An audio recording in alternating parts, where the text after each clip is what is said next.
novo izdanje emisije Oni vole Srbiju. Danas ćemo imati priliku da upoznamo košarkašicu Partizana Džeki Karmen. Da ne gubimo vreme, idemo da je upoznamo i da čujemo njenu priču.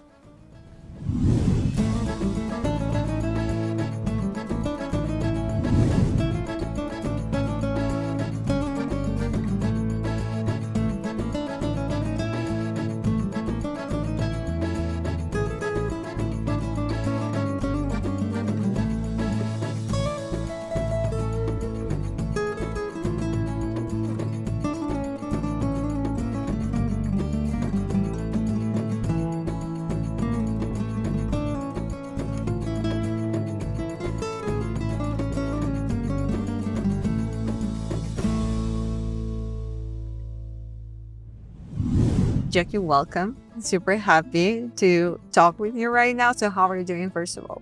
I've been good. I've been, here in Belgrade for a couple months now and pretty acclimated. So yeah, it's been good.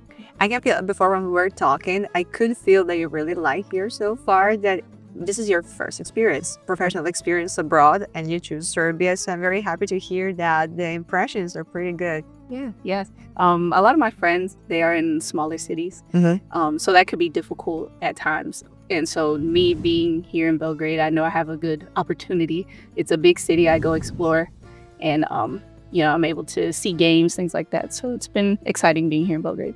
You're in a big city and you are in the land of basketball. Yes. You're actually in the basketball country. You can feel and see basketball everywhere here, but we will talk later about this.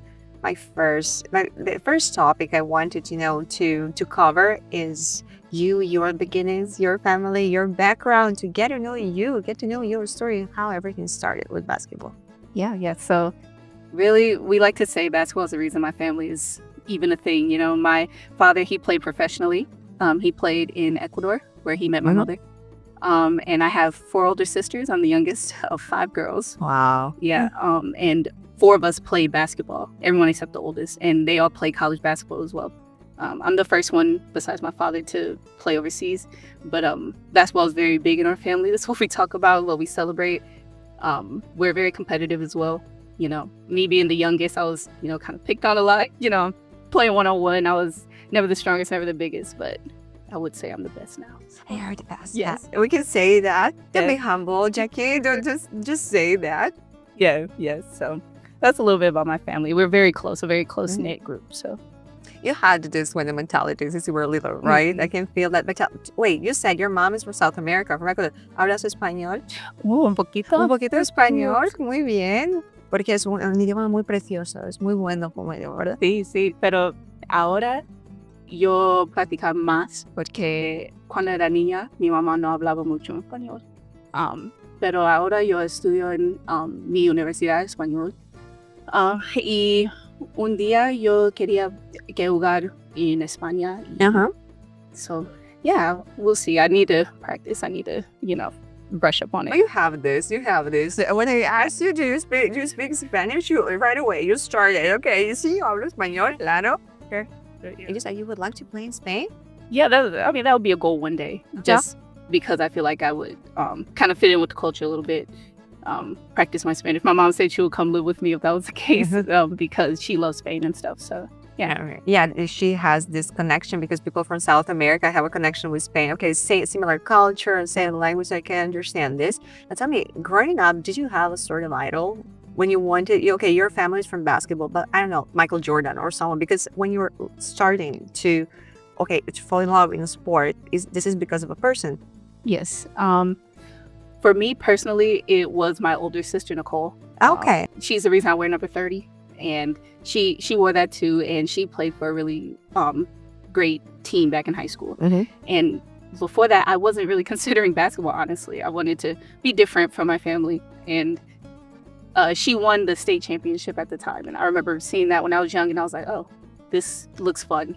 Winning with a team, coming together and just celebrating with one another. Yeah. So that was the night I really decided to play basketball, and I always credit to her. And I look up to all my sisters in general because they're just amazing, strong, resilient people. But Nicole was the one who really showed me I could play the sport. And well, I'm from Cleveland, so I'm probably the biggest LeBron fan you could ever meet. So I also look up to LeBron as well. Okay, LeBron James. Yes. Serbian players? There are a lot of Serbian players. Yes, there is. Yeah, do you like any Serbian player? Yeah, well, I do like Djokic because I went to Colorado State for my last year in college. So being in Denver and stuff and seeing, you know, just his impact on the team. And I wasn't able to go to any games, but, you know, I would go down to Denver and watch some games downtown and things like that. So I really enjoy watching his games. And the way he plays is so high IQ. If you enjoy basketball, you would love watching him. So, yeah. They have something that you like in a player, but how would you describe yourself as a player? As a player, I'm very high energy. I'm out there screaming, you know, and one, doing things like that. I like to engage with the crowd. I'm a scorer first. I shoot the ball. And yeah, that's what I would say. Wait, you play 2 positions, right? Point guard and position number. Yeah. Yes. Which one do you like more? Well, I like to score, so I would say shooting guard overall.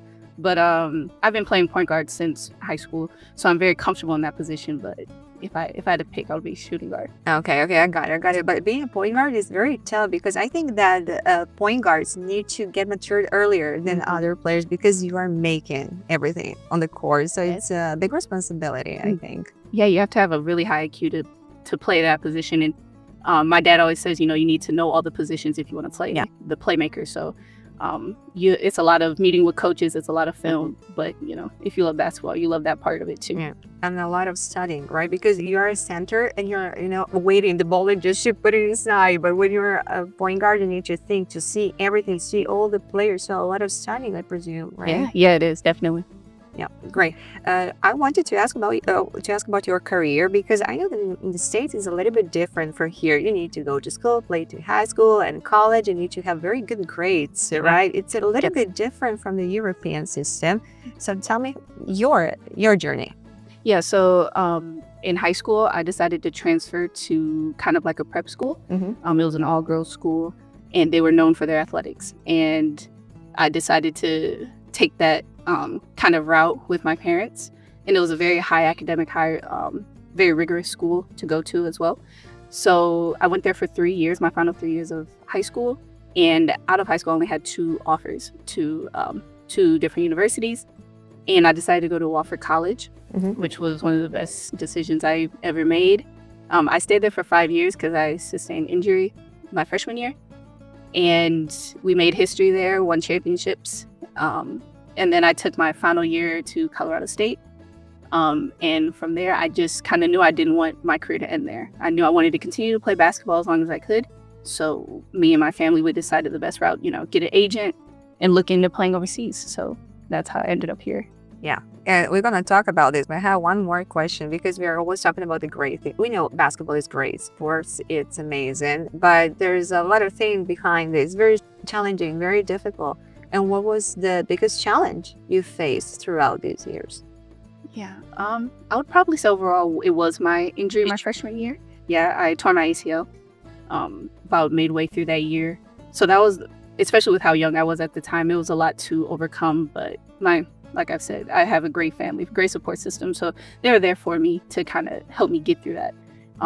But it kind of shows you the ebb and flow that comes with a career. It shows you, you know, not every game is going to be perfect. Not every year is going to be perfect, but just remaining consistent mentally and having your mentality. So exactly, be strong mentally. And in many countries, there's a sports psychologist, which is an important figure. Here in Serbia, not that much, it's not that used, but I personally think it's very important. Yeah, I agree.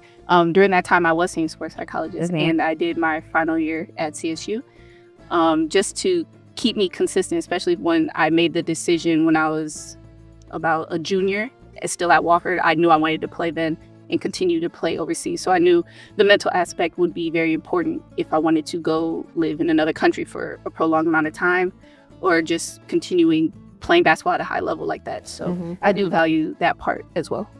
Yeah. Let's talk about your rock year in Europe, in Serbia. Okay, I want to know the story now. How everything started with Partizan? What was the first connection? Through my agent. He is also Serbian. You know, I met him through my former teammates as well, and they suggested him as a really good agent somewhere. He could get me somewhere very high level. And he messaged me about Partizan being interested. And that is when I had talks with a couple, connections, friends that I had back at home. And they're telling me how high profile Partizan is. And we would talk about the players, American players that played here, like Frank Kaminsky and many others, and just how Serbia takes basketball and the pride that it takes in basketball. And so my agent was saying that this is a great opportunity just in general, like despite money, despite level, anything, to play for Partizan is an honor. And it is something that you should take with pride, that they even, look your way. Mm-hmm. And I know I was the first American here for Partizan women's basketball in a long time. And so I just was really, really thankful. And then I heard it, it's in Belgrade. I would look at film and see the games. That's like a really big thing back in America. There's a lot of viral moments of seeing how big the games are and mm-hmm. how the fans are. So, yeah, I just, I know the pride that is behind Partizan. Wait. In the States, they're talking about Partizan games in Japan? Oh, yes. Yes. You can see it on Instagram everywhere. They always say, like, NBA games are just nothing compared to overseas games. And then it's always film of, the derbies and stuff like that. And I've been to a couple games, and it really is. It's true. You feel that energy for that whole time. And so it's really amazing to see. Mm-hmm. Do you see that you're different after being here, after being for after this experience in Partizan? Do you see a different player, different Džeki? Yeah, I think so. I think I've definitely grown a lot this year, just on the court, learning a lot of new things. You think after playing for so long, you have a good grasp on basketball, but you get thrown into a different environment. You realize there's much more for you to learn. And so I have a great coach. She played in the EuroLeague herself, and to have a woman, former professional player, it's kind of rare. And so I would sit down, watch film with her, and mm-hmm. I learned a lot from her as well. And then being here and a part of Partizan kind of showed me the pride to play with, and how prideful that the Serbian fans are. That makes you want to play with more pride and go out there and do whatever you can to help your team win. It's very important for them. They're like a big family, so even players can feel this. But yes. Did you watch the guys, the EuroLeague games? Yeah. I watch all the games. I watch all EuroLeague games now because I love watching basketball. But of course, I cheer on Partizan. I hope that they win, and it's really fun to watch players like Carly Jones. I feel like I can learn a lot from, and the way that they play the game is just such high IQ. So it's been a lot of fun to watch. Mm-hmm. We had the chance to interview him a week ago, and he had very strong words. He was talking about their rivalry between Zvezda and Partizan, mm-hmm. And he said that he disliked them because he wanted to involve in the culture. So did you understand this culture here, this rivalry between Zvezda and Partizan? Oh yeah, you could definitely feel it, like just every day, or even their derby days. You could just feel it in the city, how strong people are about, who they cheer for, who they root for. And I had the opportunity, we played in the cup game, and we played against Red Star, and the fans that were there, and just feeling that same kind of energy that you do at the men's games, it was really exciting, and it made me very prideful. Mm-hmm. I want to win. I want to do it for Partizan. So it's definitely been really fun to be a part of. But did you have a different opinion before coming here? Did you think that the atmosphere, everything, the European basketball was different, or no? No.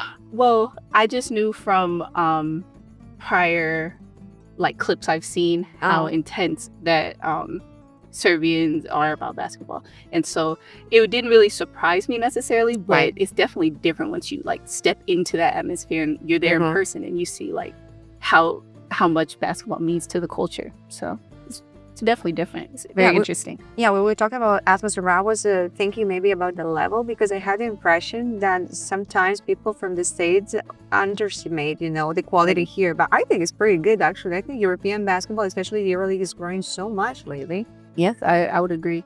You could tell every single game how high intensity it is in all the EuroLeague.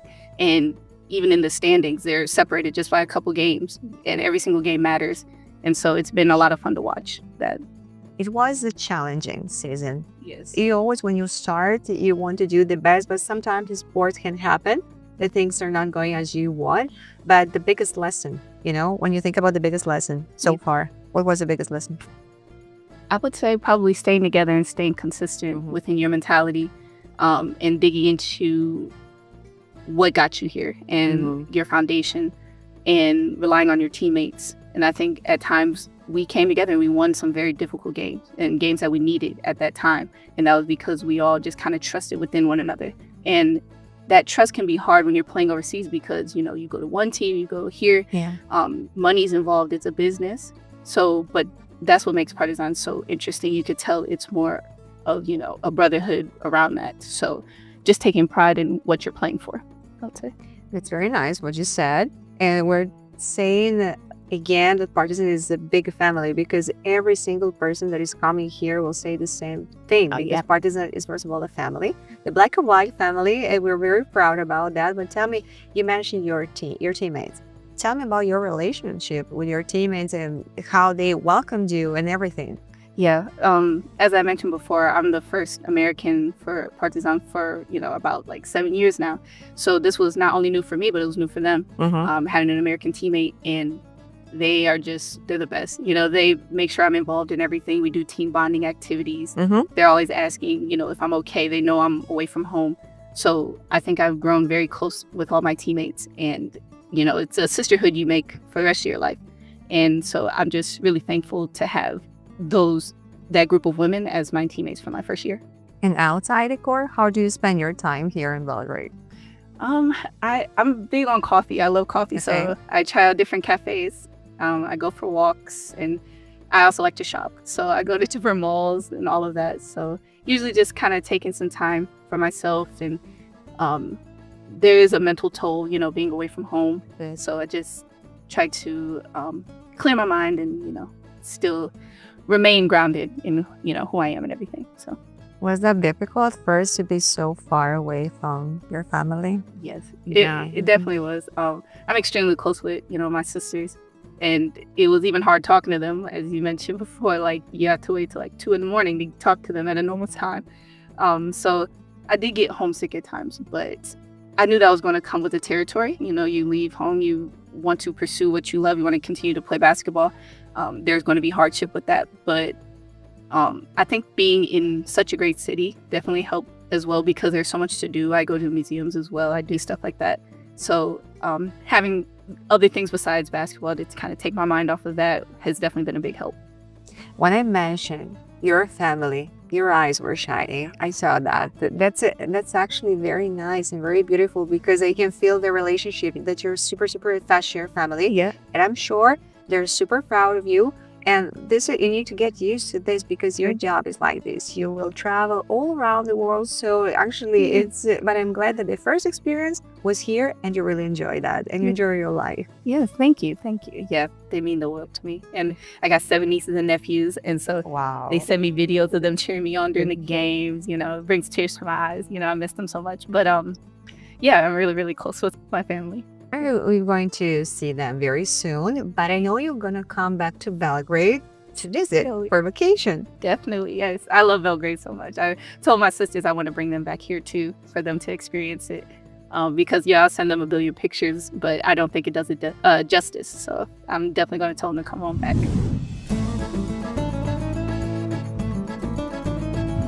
I need to ask this question. This is because it really, really means to me. I know that sometimes people, you know, in the States have a different opinion than Serbs. They think we're very weird. I want to know your opinion now when you're here. We're different. We're not like the Serbs they describe in the States, right? No. I mean, I haven't heard anything necessarily negative. You saved yourself, Džeki, okay? You know, back in the States, our main, I guess, representation of Serbs would be, I guess, like Djokic and his more kind of laid back persona, I would say, when it comes to basketball. And that was the kind of only representation I had. But in general, the Serbian people, they're just so welcoming, so kind. I remember when I posted that I signed for Partizan, I have hundreds of messages saying that I'm a part of a family now and like that they're so welcoming. They're excited for me to come here. They hope that I have a great experience, not only being a part of Partizan, but being in Belgrade, being here in Serbia. So, I mean, I think Serbian people are great. You know, they're very welcoming, very warm people. Džeki, thank you so much. It was a pleasure. I wish you a lot of luck out there for everything. And to wrap it up, would you like to send a message to Partizan fans? Yeah, of course. Just continue being the best fans in the world, the best fan base really ever. And continue to support women's basketball as well. And thank you for everything.